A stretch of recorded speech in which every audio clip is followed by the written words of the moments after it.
Hello, Alison. Hi Ron, how you going? Good, thanks. Tell us a little bit about Rainbow House. How did that all start? Well, it's called Our Rainbow House Our because I wanted to be everybody's orphanage, not just mine.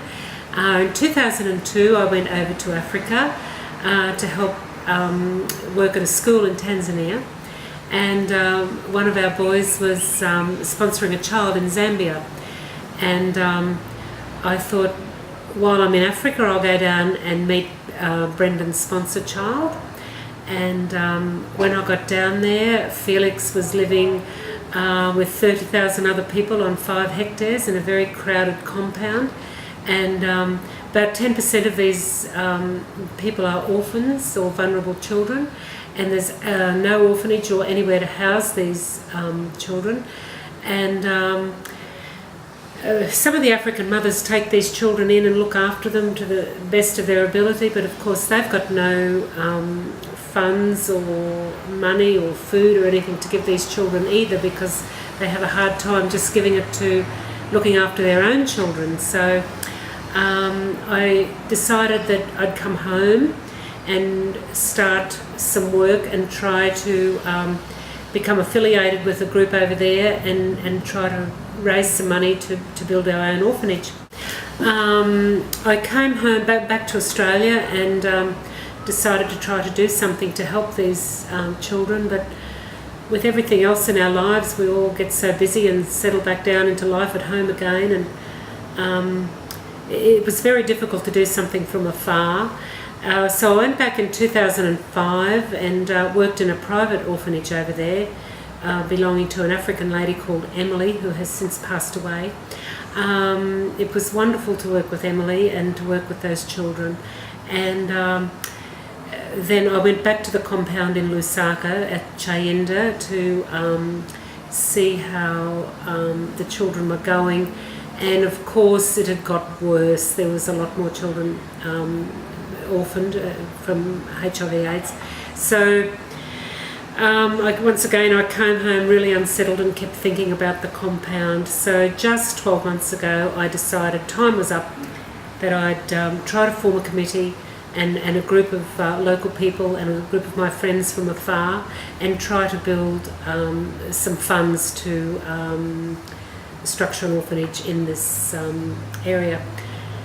So in 2009, in October, we had our first fundraiser and we raised about $3,000. So we've been firing away pretty well ever since, and we've raised a fair bit of money, around the $30,000, and we've had a lot of working bees and functions and things, and we've got a lovely committee.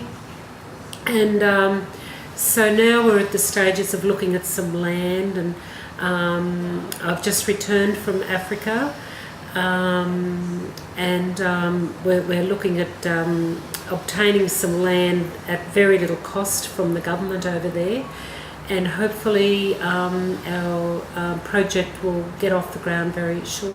The group that we're affiliated with in Chayinda are called Tigwirazani Youth Vision, and they're a group of about 10 young people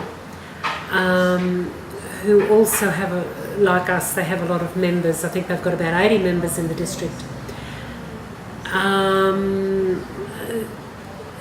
Really awesome people, but they have absolutely no resources. And they are orphans that have grown up in that exact compound, and they were street kids. So they really understand like what everyone's going through, is that what you're saying? Absolutely. And they desperately want to make a difference. They don't want the children in the compound, the orphans in the compound or vulnerable children, to have the same problems as what they had when they were growing up. So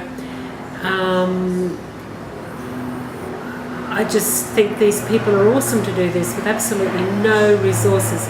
So our Rainbow House has given them a laptop computer, because there was no way they could ever afford to buy a computer, and it was even difficult for them to drive to hire a car to drive into town. None of them have a driver's license. They don't have any money. So it was very difficult for them to get into town. Then they would have to have the money to send us an email. So sometimes we'd wait 3 or 4 weeks just to get a reply to our email, which was very frustrating on our part, because I'd shoot off an email expecting something the next day, and then you'd have to wait 3 weeks. And when I got over there, I felt really embarrassed then, because, I didn't believe how bad things were.